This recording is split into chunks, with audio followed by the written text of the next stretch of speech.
Hello, this is the Strawful Daily News Digital Express. I'm sports editor Danny P. Smith, and Robbie Faulk is our high school beat writer, and we're practicing a little social distancing here to adhere to the rules and regulations set forth by our authorities.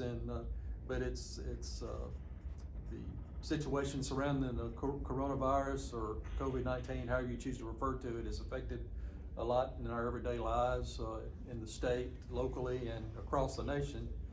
And Robbie, we discussed how it affected college sports last week, and it was really starting to take effect during that time. But now it's full blown. But we know now what's going on in the high school realm too. So from what you have learned through what the MHSAA has said and schools being closed, what can you tell us about the latest?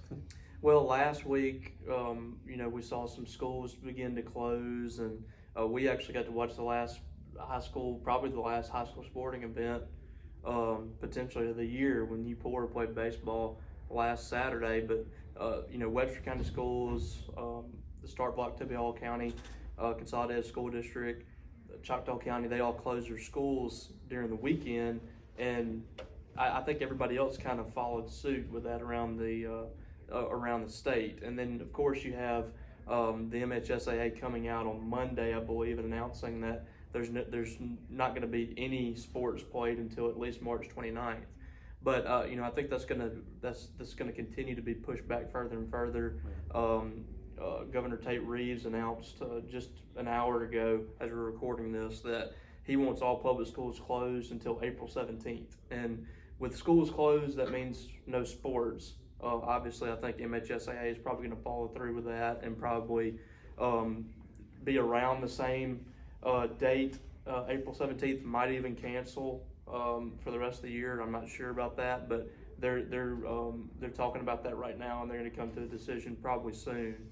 But I would expect that sports are not going to happen until at least mid-April, and you possibly could be seeing the end of the sports season this year for high school sports, which would go along with just about everything else. Yeah, I can't imagine if you extend it to April 17th, or that might be the cutting point, and teams are at that time, the baseball and softball teams are looking to the playoffs, like figuring out what the district standings are and who's going to be in, who's going to be out. So I can't really see at that point where it would be even worth trying to have a playoffs or anything, because you really don't have anything to determine it by.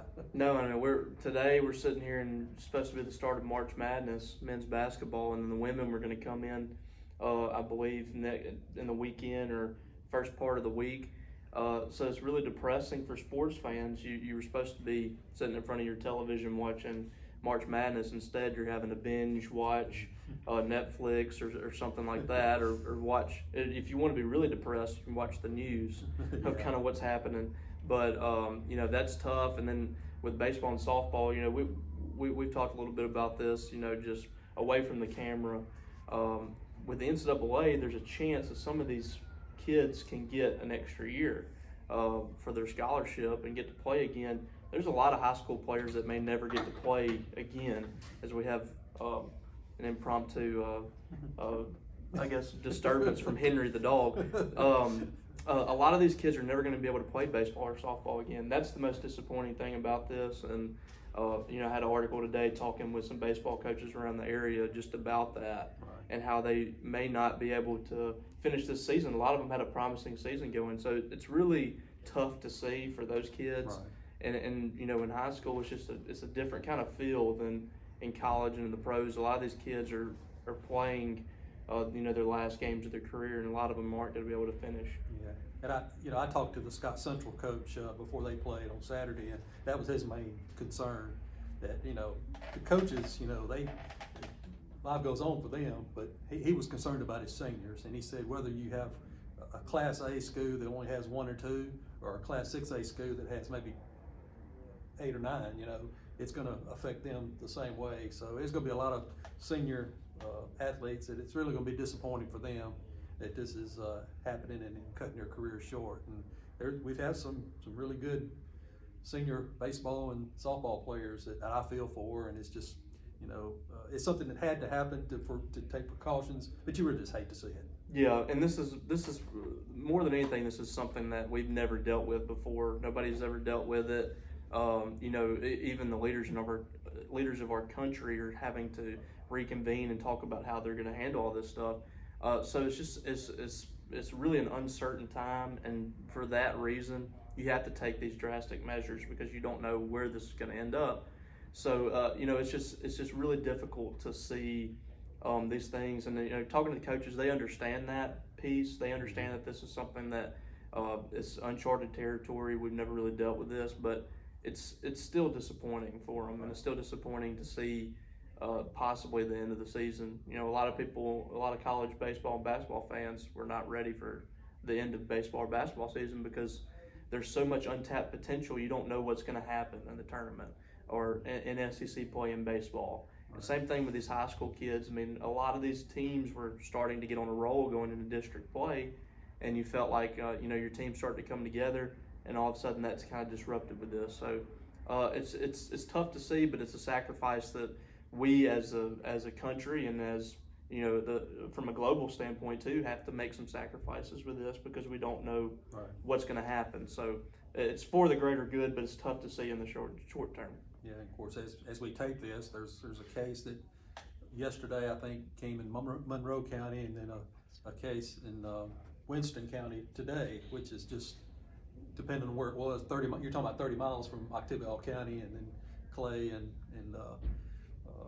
Lowndes is right here. Although there is nothing in the Golden Triangle as we tape this, it's hitting pretty close to home. But the question I was kind of interested to ask you, you were prepared to cover the SEC men's basketball tournament for us last week when all this started breaking, and where were you when you got the news that the rest of the tournament was going to be canceled?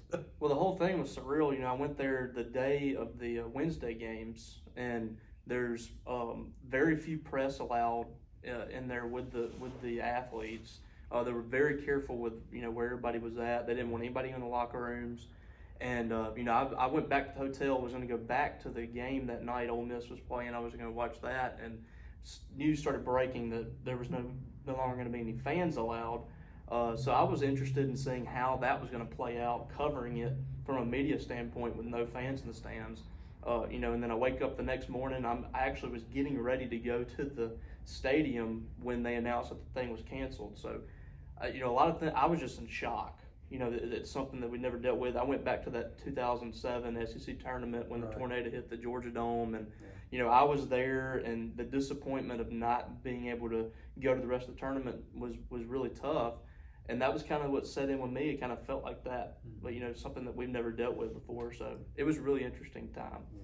Of course, we're adjusting every day, and right now we're planning on giving you the latest sports news concerning the coronavirus outbreak and how it's affecting cancellations, and it seems like it's being updated every day. So we're trying to stay on top of that for you guys and stay up with our social media avenues, and of course the printed copy of our paper, which we're still selling, even though our offices are closed to the public. We're still trying to get it out there to you guys, and our e-edition's also available. So we'll still try to get you the news, and we'll still be available through Digital Express hopefully in the future. But until our next taping, we'll see you guys later.